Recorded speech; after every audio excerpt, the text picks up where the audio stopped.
thème des vulnérabilités est un thème transversal qui traverse l'ensemble des champs de la société. Éducation et santé, économie et protection sociale, mais aussi le champ politique et aussi le champ de la géopolitique qui est marqué par une fragilisation rapide des équilibres mondiaux depuis février 2022. Il n'y a pas de société sans vulnérabilité et dès lors il s'agit d'assumer avec lucidité ces vulnérabilités et d'en limiter l'impact sur les personnes les plus fragiles. Explorer la notion de vulnérabilité à travers un regard pluridisciplinaire et dans un dialogue constant avec la société civile et le monde socio-économique. C'est donc dans la continuité d'une telle réflexion sur les vulnérabilités au plan collectif que se place cette deuxième édition des Journées des Lukli.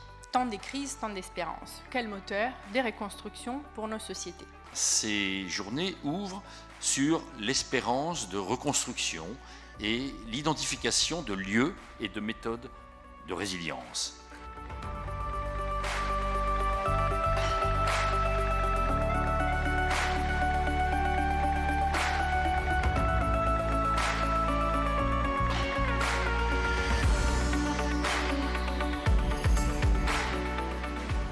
C'est Marjolaine Monod-Foultier qui nous dit que finalement le citoyen ne veut pas nécessairement exercer le pouvoir, mais il veut être écouté. Parce que le déclinisme, si vous voulez, c'est un phénomène qui appelle le déclin.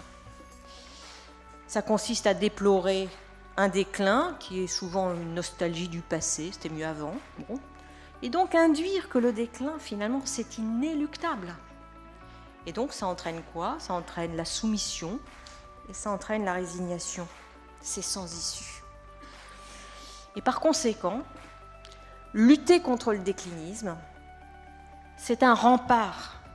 Il y a que ça ne va pas, ce n'est pas savoir que ça ne va pas, mais c'est sentir, éprouver que ça ne va pas. C'est très paradoxal de tenir que ça ne va pas, ça pourrait nous donner quelque chose, qui nous remette ensemble à l'ouvrage, au métier d'un commun.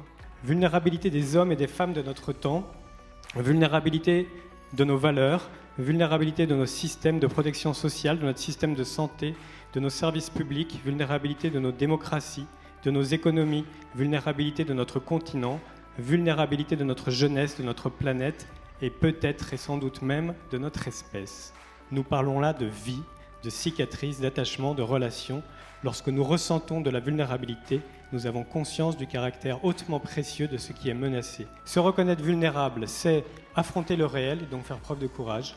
C'est affronter l'incertitude et accepter que l'avenir n'est pas écrit, qu'il est incertain et donc il appartient à chacun de nous de faire le choix intime et individuel du passage à l'action et d'orienter nos actions suivant nos convictions. Et 3, c'est prendre le risque de la confiance. Confiance dans l'avenir et confiance dans les autres, car ma vulnérabilité révèle que j'ai besoin des autres. Et je voudrais finir avec ces mots du poète Christian Bobin. Dans les marges de nos vies, la vulnérabilité ouvre des brèches par lesquelles l'infini entre.